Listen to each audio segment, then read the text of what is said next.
এএফপিতে শেখ হাসিনার আবারও বিস্ফোরক এক সাক্ষাৎকার। আন্তর্জাতিক রাজনীতি বাংলাদেশের বিচারিক ইতিহাসের এক নতুন বিতর্কের ঝড় তুলে আন্তর্জাতিক সংবাদ সংস্থা এএফপিতে প্রকাশিত হয়েছে একটি বিস্ফোরক নিবন্ধ। ভারতের এক গোপন স্থানে অবস্থানরত সাবেক প্রধানমন্ত্রী শেখ হাসিনা ইমেল বার্তার মাধ্যমে এএফপির প্রশ্নের জবাবে এক চাঞ্চল্যকর বক্তব্য দিয়েছেন। জীবনের ঝুঁকি থাকা সত্ত্বেও আগামী ডিসেম্বরের মধ্যে তিনি নিজ দেশে ফেরার বিষয়ে দৃঢ় প্রতিজ্ঞ বলে দাবি করেছেন। ৭৮ বছর বয়সী শেখ হাসিনা বলেছেন, আমাকে হত্যা করা হতে পারে, আমাকে গ্রেপ্তার করা হতে পারে, আমাকে কারাগারে পাঠানো হতে পারে। আমি আমার ভাগ্য সম্পর্কে পুরোপুরি সচেতন। তা সত্ত্বেও আমি ফিরে যেতে চাই, কারণ আমার দেশের মানুষ আমাকে ডাকছে। একজন নেত্রীর দেশের মানুষের প্রতি কি পরিমাণ ভালোবাসা থাকলে, কি পরিমাণ টান থাকলে তার মৃত্যুকে তোয়াক্কা না করে দেশে ফিরে যাওয়ার এই বক্তব্য দিতে পারেন এবং আকাঙ্ক্ষা প্রকাশ করতে পারেন, তা ভেবে দেখতে পারেন। একজন দেশপ্রেমিক নেতাই পারেন এভাবে নিজের জীবনকে তুচ্ছ করে দেশে ফিরে যেতে। ২০২৪ সালের আগস্টে ছাত্র নেতৃত্বাধীন গণ অভ্যুত্থানের পর হেলিকপ্টারে ভারতে পাড়ি জমানোর পর এই প্রথম আন্তর্জাতিক গণমাধ্যমে তার এমন সরাসরি বক্তব্য এলো, যেখানে একদিকে ঢাকার আদালতে তার বিরুদ্ধে মানবতা বিরোধী অপরাধের দায়ে ফাঁসির রায় কার্যকর রয়েছে, আর অন্যদিকে আন্তর্জাতিক মানবাধিকার সংস্থাগুলো পুরো বিচার প্রক্রিয়ার স্বচ্ছতা নিয়ে প্রশ্ন তুলেছে। সেই উত্তপ্ত পরিস্থিতিতে সাবেক প্রধানমন্ত্রীর সাক্ষাৎকার বাংলাদেশের রাজনৈতিক পরিমণ্ডলে তোলপাড় সৃষ্টি করেছে।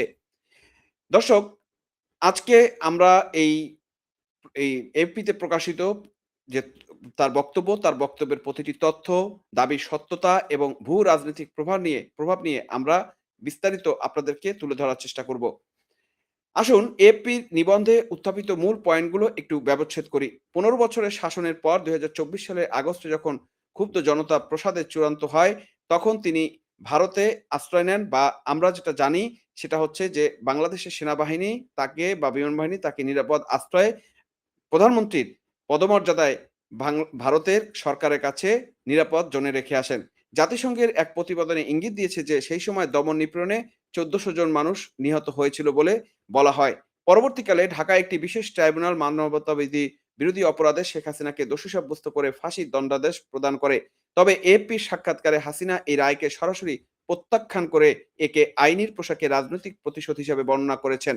তিনি দাবি করেছেন, আগামী ডিসেম্বরের মধ্যে তিনি দেশে ফিরতে চান এবং এই সিদ্ধান্তের সাথে ভারত বা ঢাকা সরকারের হস্তান্তরের আবেদনের কোনো সম্পর্ক নেই। তিনি স্পষ্ট করে বলেছেন, ভারতীয় কর্তৃপক্ষ আমার সাথে হস্তান্তর বিষয়ে কোনো আলোচনা করেনি। আমি নিজেই আমার দেশে ফেরার সিদ্ধান্ত নিয়েছি। কিন্তু প্রশ্ন হচ্ছে, আইনি ঝুলন্ত পারোয়ানা ও ফাঁসির দণ্ড মাথায় নিয়ে একজন সাজাপ্রাপ্ত আসামি কিভাবে দেশে ফেরার সমীকরণ মেলাচ্ছেন? এটি কি শুধুই তার রাজনৈতিক কর্মী সমর্থকদের মনোবল ধরে রাখার এক কৌশল, নাকি এর পিছনে অন্য কোনো আন্তর্জাতিক বার্তা রয়েছে? দর্শক, এপির প্রতিবেদন ভারত ও বাংলাদেশের সাম্প্রতিক রাজনৈতিক যে সম্পর্ক, চমৎকার এক কূটনীতিক সম্পর্কের হিসাব তুলে ধরা হয়েছে। সে বিষয়টা নিয়েও আমরা একটু আপনাদেরকে বলবো যে কি সম্পর্ক তুলে ধরা হয়েছে। গত ২০২৪ সালের আগস্টের পরিবর্তনের পর দুই দেশের সম্পর্কে যে টানাপোড়েন তৈরি হয়েছিল, চলতি বছরের ফেব্রুয়ারিতে বাংলাদেশের প্রধানমন্ত্রী হিসেবে তারেক রহমানের দায়িত্ব নেওয়ার পর থেকে তা স্থিতিশীল হয়েছে বলে নিবন্ধে উল্লেখ করা হয়েছে। ঢাকার আনুষ্ঠানিকভাবে ঢাকা আনুষ্ঠানিকভাবে ভারতের কাছে শেখ হাসিনার হস্তান্তরের আবেদন পাঠিয়েছে, যা নয়াদিল্লি জানিয়েছে এখনো পরীক্ষাধীন রয়েছে। আর এই আবেদনের মাঝেই শেখ হাসিনা জানিয়েছেন তিনি ভারতের যথাযথ সম্মান ও মর্যাদার সাথে অবস্থান করছেন। আন্তর্জাতিক আইন বিশেষজ্ঞদের মতে, একটি দেশের আদালতে সর্বোচ্চ সাজাপ্রাপ্ত কোনো রাজনৈতিক ব্যক্তিত্বকে হস্তান্তর করা বা না করার সিদ্ধান্ত ভারতের কূটনীতিক ভারসাম্যের উপর নির্ভর করছে। শেখ হাসিনা নিজেকে হস্তান্তরের প্রক্রিয়ার বাইরে রেখে সম্পূর্ণ নিজ দায়িত্বে ফেরার যে কথা বলছেন, তা বাস্তবে কতটা আইনি জটিল মুক্ত হবে তা নিয়ে বড় ধরনের বিতর্ক রয়েই যায়। এফপির নিবন্ধের সবচেয়ে আলোচিত অংশটি হলো, শেখ হাসিনা আন্দোলন চলাকালীন হিংসাত্মক ঘটনাবলীর জন্য কোনো ক্ষমা প্রার্থনা করতে অস্বীকার করেছেন। নিহতদের পরিবারের জন্য সহানুভূতি প্রকাশ করলেও তিনি স্পষ্ট বলেন, রাষ্ট্রীয় সিদ্ধান্তে কোনো একক ব্যক্তির দ্বারা নেওয়া সিদ্ধান্ত একক ব্যক্তিদের নেওয়া হয় না, বরং পুরো সংকট থেকে কেবল একটি মুহূর্তকে বিচ্ছিন্ন করে সেটিকে সততার সাথে বিচার করা যায় না। তিনি ২০২৪ সালে আন্দোলনকে কেবল ছাত্র আন্দোলন বলতে নারাজ। তার মতে এটি ছিল লুকানো নির্দেশনা, সংগঠিত মেটিকুলাস ডিজাইন, প্রচারণা এবং সরকার উৎখাতের উদ্দেশ্য দ্বারা প্রচলিত একটি পরিকল্পিত অপারেশন। তবে অপরদিকে আন্তর্জাতিক মানবাধিকার সংস্থা হিউম্যান রাইটস ওয়াচ এশিয়া বিষয়ক উপপরিচালক মীনাক্ষী গাঙ্গুলি আন্তর্জাতিক আইনি মানদণ্ড নিয়ে গুরুত্বপূর্ণ মন্তব্য করেছেন। তিনি বলেছেন, শেখ হাসিনা সরকারের অধীনে সংঘটিত বহু অপব্যবহারের জন্য দায়ীদের যথাযথভাবে জবাবদিহিতার আওতায় আনা উচিত। তবে অনেক বিচার প্রক্রিয়া আন্তর্জাতিক সুষ্ঠু বিচারের মানদণ্ড পূরণ করতে পারছে না। অর্থাৎ এইচডব্লিউআর একদিকে যেমন হাসিনার মানবাধিকার বা সেই সময়ের অপরাধের বিচারের ব্যবস্থা করা কথা বলেছেন, অন্যদিকে বর্তমানে তাড়াহুড়ো করে রাজনৈতিক বিচার প্রক্রিয়ার নিরপেক্ষতা নিয়ে প্রশ্ন তুলেছেন। দর্শক, নিবন্ধে এপি সরাসরি প্রশ্ন করেছিল, বাংলাদেশে তার দল আওয়ামী লীগ কার্যত রাজনৈতিকভাবে ব্যাকফুটে ও নিষিদ্ধ অবস্থায় থাকার পর তিনি দেশে ফিরে কিভাবে রাজনৈতিক কর্মকাণ্ড শুরু করবেন। শেখ হাসিনা উত্তরে না দিয়ে কেবল কৌশলী মন্তব্য করেছেন, ক্ষমতায় আমার লক্ষ্য নয়, জনগণের সেবাই আমার মূল কথা।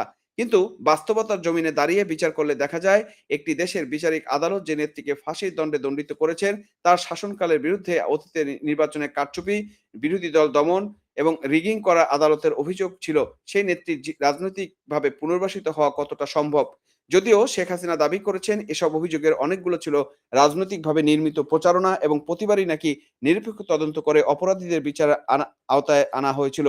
এই এই বয়ানের মাঝখানে দাঁড়িয়ে এপি সাক্ষাৎকারটি স্পষ্ট করে দিয়েছে যে বাংলাদেশের রাজনীতি আগামী ডিসেম্বরের অধ্যায়টি অত্যন্ত উত্তপ্ত হতে যাচ্ছে।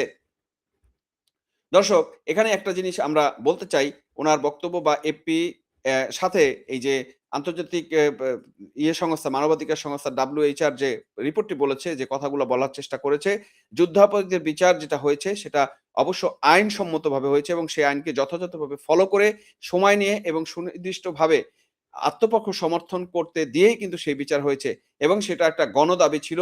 সেই গণদাবি কিন্তু সারা বাংলাদেশব্যাপী গড়ে উঠেছিল এক আন্দোলন। সেই আন্দোলনের পরিপ্রেক্ষিতে কিন্তু সেই আদালত আন্দোলনের আগেই তৈরি হয়েছে এবং বিচার প্রক্রিয়া কিন্তু উনি যথেষ্ট স্বচ্ছতার সাথে করার চেষ্টা করেছেন।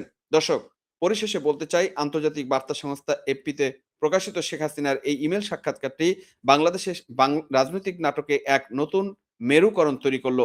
একদিকে সাজাপ্রাপ্ত সাবেক প্রধানমন্ত্রী ঝুঁকি নিয়ে নিজ দেশে ফেরার আত্মবিশ্বাসী দাবি, অন্যদিকে বিচারিক পারোয়ানা ও মানবাধিকার সংস্থাগুলোর আন্তর্জাতিক মানদণ্ড রক্ষার তাগিদ। বাংলাদেশ সরকার সাফ জানিয়ে দিয়েছে, হাসিনা দেশে ফিরলে তার বিরুদ্ধে থাকা সমস্ত মামলার উপযুক্ত ও ন্যায্য আইনি প্রক্রিয়া নিশ্চিত করা হবে। কোনো ব্যক্তি আইনের ঊর্ধ্বে নয়। আবার কোনো বিচারই রাজনৈতিক প্রতিহিংসার হাতিয়ার হওয়া উচিত নয়। কিন্তু আমরা দেখছি বাংলাদেশের যে আইনি ব্যবস্থা, সেই আইনি ব্যবস্থা হচ্ছে ক্ষমতা যার, আইন তার। এখানে সাধারণ মানুষের বিচার পাওয়ার কোনো ব্যবস্থাই এখন আইনি প্রক্রিয়াতে নেই। আমরা উদ্বিগ্ন এখানে সাধারণ মানুষ হিসেবে, যে বাংলাদেশে এখন অ্যাম সুনির্দিষ্ট বা সুষ্ঠু আইনের বিচার ব্যবস্থাই নেই এবং নিরপেক্ষ আইনের ব্যবস্থাই নেই এবং যেটা ক্ষমতা যেদিকে বলে সেদিকেই বিচার ব্যবস্থা ঢাল হয়ে থাকে। সেই আইনি ব্যবস্থার মাধ্যমে উনি ন্যায় বিচার কতটা পাবেন সেটা নিয়ে আমরা সন্দিহান। তবে এটা বলতে পারি, শেখ হাসিনা বাংলাদেশে যেদিন আসবেন সেদিন বাংলাদেশের পরিস্থিতি অন্যরকম হবে। সেদিন এই সরকার থাকবে কিনা তা নিয়েও প্রশ্ন রয়েছে। যে যে গণজোয়ার তৈরি হবে, সেই গণজোয়ারে এই সকল কুচক্রি ভেসে যাবে বলে আমাদের বিশ্বাস।